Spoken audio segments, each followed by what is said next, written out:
জলপাইগুড়ি হতে চলেছে ভারতের পরবর্তী গোলাপি শহর। প্রধানমন্ত্রী নরেন্দ্র মোদী সম্প্রতি এক বিশাল ঘোষণা করেছেন, যা রীতিমতো চমকে দিয়েছে গোটা উত্তরবঙ্গকে। বিহারের জনসভা থেকে মোদী জানালেন, জয়পুরের মতো জলপাইগুড়িকেও গড়ে তোলা হবে আধুনিক, উন্নত এবং পর্যটন বান্ধব এক নতুন শহর হিসেবে। তার কথায়, জয়পুর যেমন ঐতিহ্য ও পরিকাঠামোর কারণে পর্যটনের স্বর্গ, তেমনই জলপাইগুড়িকেও গড়ে তোলা হবে ভারতের নতুন গর্ব হিসেবে। মোদী তুলে ধরেন জলপাইগুড়ির বিশেষত্ব, প্রাকৃতিক সৌন্দর্য, চা বাগান, তিস্তা নদী আর দার্জিলিং সিকিমের সংযোগস্থল হিসেবে কৌশলগত গুরুত্ব।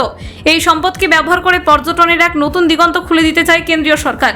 এই পরিকল্পনার আওতায় আধুনিক পরিকাঠামো, উন্নত সড়ক ব্যবস্থা, পরিবেশ বান্ধব প্রযুক্তি, নতুন হোটেল ও রিসর্ট তৈরি হবে।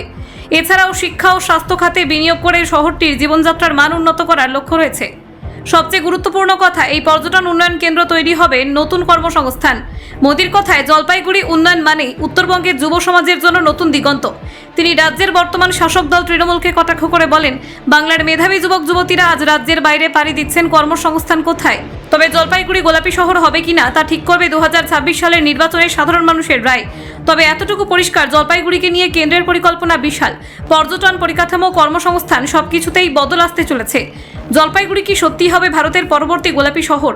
আপনার মতামত জানান কমেন্টে। ভিডিওটি ভালো লাগলে লাইক, শেয়ার এবং সাবস্ক্রাইব করতে ভুলবেন না। ধন্যবাদ।